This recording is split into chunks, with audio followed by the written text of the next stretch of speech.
you to remove it, place it on your lap or on the floor of the boat so nothing goes under the seat. And for those of you along the outside, please keep hands, arms, and fingers away from the edge and inside the boat at all times.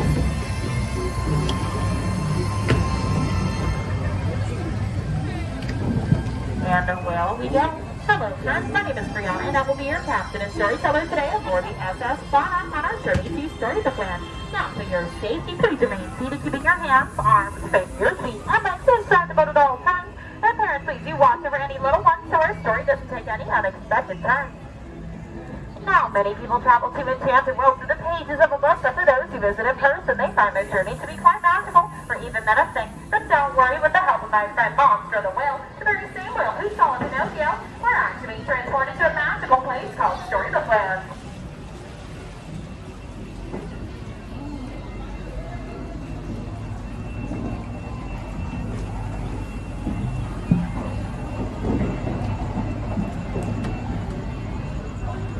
And now that we're at Monster's tail, and our tale can begin with the big bad wolf, who's always after those three little pigs who live safely in the three little houses on the island to the right. They're made of straw, sticks, and 100% guaranteed wolf-proof bricks.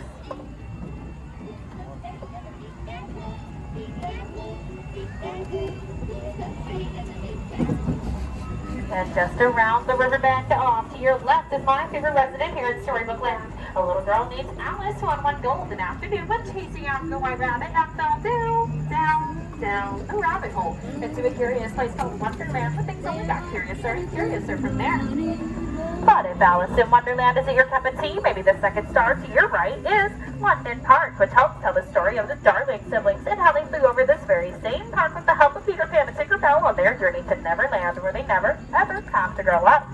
And it looks like another one of those fantastic places that we have here in Storybook Land is just up ahead. The city of Agrabah, full of mystery and enchantment, where a street rat named Aladdin first bumped into Princess Jasmine in the marketplace and stole her heart and a loaf of bread. So they are from two very different worlds, thanks to the power of their love and the help of their friend Genie. They were married, and now they live happily ever after in the Sultan's palace. These shining, shimmering, and splendid orange waves were about to be traveling under other same ones. Aladdin and Jasmine soared over, sideways, and under on their magic carpet ride to a whole new world.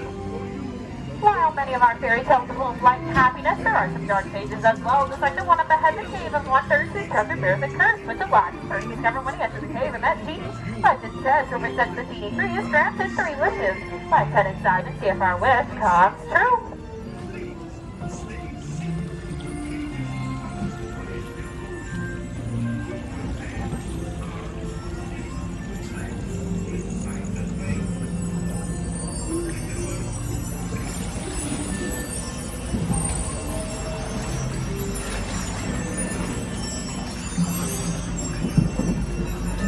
I hope you all made a good wish, because the next story is on the page to your right. The story of Snow White, who was in search of safe shelter after fleeing from the evil queen and came across this cozy little cottage in the middle of the enchanted forest belonging to these 7 dwarfs. Meanwhile, on the page to your left, you'll find the story of Cinderella, who wished to go to the ball, but her wicked stepmother, Lady Tremaine, forbid her from attending. But don't worry, her fairy godmother appeared at one bippity-boppity-boo and granted her wish. But Cinderella had a little too much fun and lost track of time, because all of the stroke of midnight, like we just heard, her carrots turned back into a pumpkin. But don't worry, my friends, this story does have a happy ending, because after Cinderella danced with Prince Charming all night long, they fell in love, and now they live happily ever after in the castle on top of the hill. As you all have learned, dreams do come true here in Storybook Land. Whether it be dreams of happily ever after or dreams of drifting off to sleep in the hill of the golden flowers, just like the ones to your left, inspired by the 1933 silly symphony cartoon Lullaby Land. And there is magic everywhere around here, even in the miniature plants, which are 100% real and never grow up, thanks to the faith, trust, and a little bit of pixie dust from our gardener and pixie friend Tinkerbell, which is why this land is a favorite of master storyteller Walt Disney and continues to inspire these stories each and every day.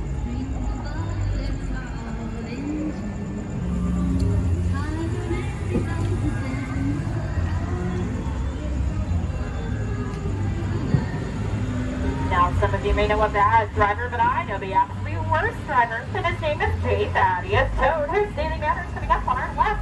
But sorry, folks, it looks like Mr. Toad is at home right now, for he's off on a wild ride to nowhere in particular.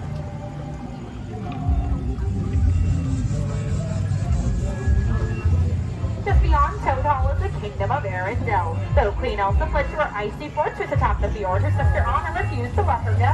The scientists who loved dodge opposing elements passed over the kingdom and saved them all, showing that Elsa and Anna's sisterly love does have an open door.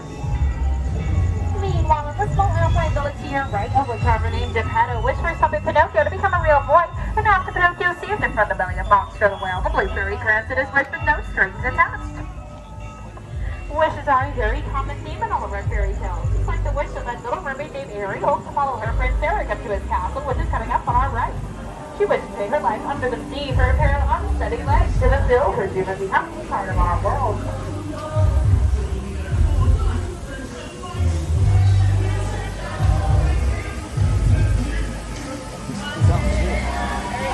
Ariel's story began in the underwater city of Atlantic, out when she could see on her left where her father took the time to start causing her Canal, which is still there today. Now, as our story comes to an end and we return to the dock back in reality, please remain seated, keeping your hands, arms, fingers, feet, and legs inside the boat at all times. On my count of three, we can all stand up at the same time in the center of the boat for balance, so none of us have to go under the sea. But Ursula and I will help each of you exit. On behalf of all of our storytellers here at Storybook Land, we would like to wish you a magical rest of your night here at the happiest place on earth, the Disneyland Resort. Alrighty, my friends, please remain seated for just one more moment until my count of three, so nobody has to go under the sea. Remain seated. For those of you along my dock side, please keep your hands, arms, and fingers away from the edge. On my count of three, we can all stand up all together.